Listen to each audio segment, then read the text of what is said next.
that antenna. Can you hear me? Yeah.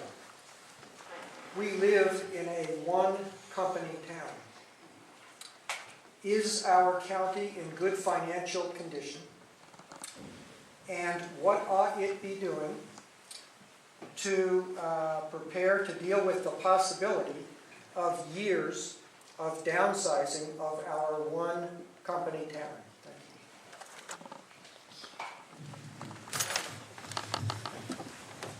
you. I was going to hand it to Kristen. So, I hope to start my 2 minutes over.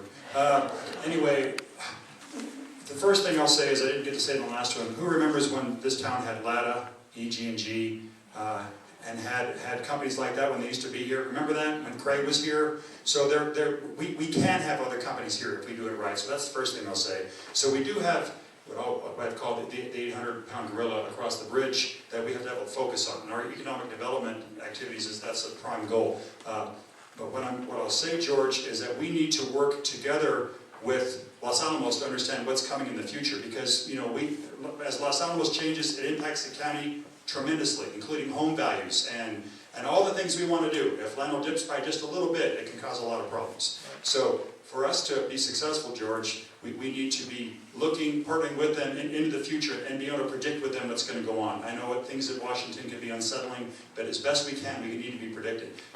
Do we have a big GRT revenue stream? Yeah. Is it going to get smaller? Yes. So we just need to be able and agile to adjust to that.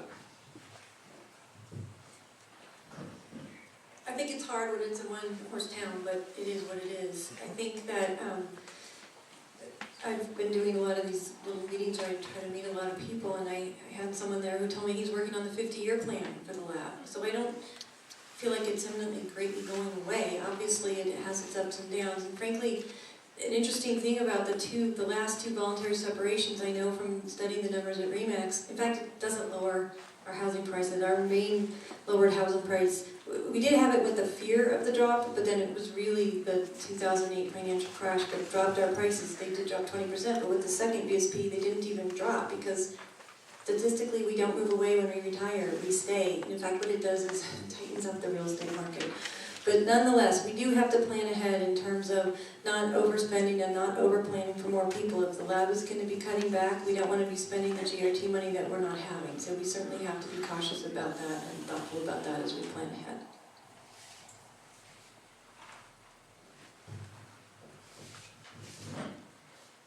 Yes, we are currently flush with money. Well, not quite flush, but the county has a lot of money at the moment.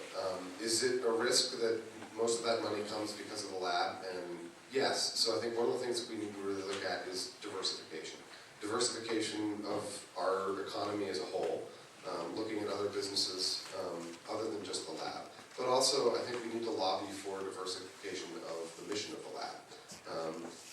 It's something, I think the expertise that we have there can be used in a wide variety of ways. And if we diversify that mission, I think we can help strengthen the lab's position as far as remaining a strong economic driver in our community. Given that, though, I think one of the most important things we can do as a community is to diversify the other kinds of businesses that we have here.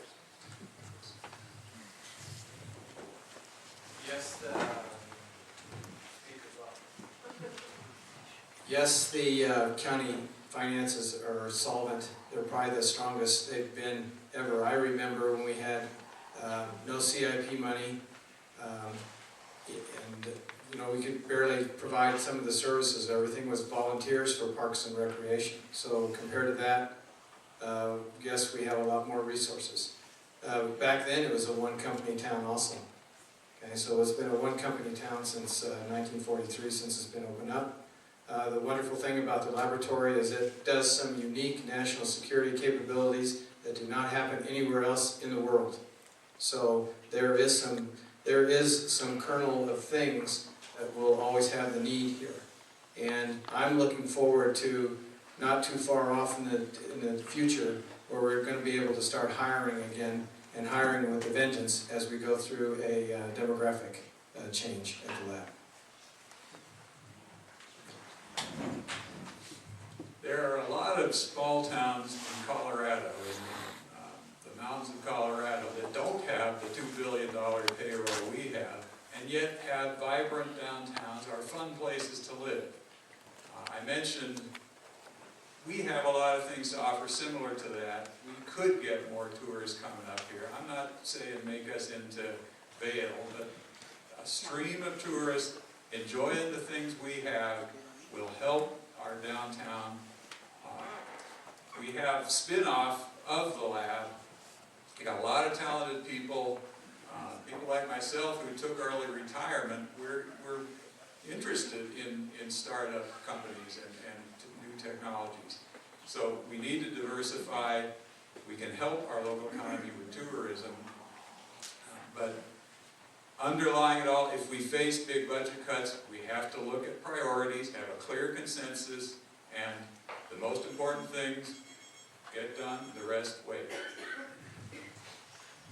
I don't subscribe to the philosophy that if we have the money, we should spend it. I think the most important job of a county councilor is to hold the line on county spending and hold the line on our budget items. That's why when the budget for the visitor center in White Rock was proposed to be increased by $1 million, I voted against it. We need to stay within our budgets. Having a smarter, more efficient government doesn't necessarily mean having a larger county government. I think we've got to control the size of our county government. And finally, we've got to recognize that the health of our county is intimately tied with the health of the laboratory. And the worst thing we can do right now is contemplate raising the GRT tax rate, because that will hurt the laboratory, and that, I believe, will cost us jobs. And I don't want to see that happen, and I'm opposed to that. Okay, it's time, I'm sorry, there's not time for more questions. We have a good round of questions. It's time for a closing statement.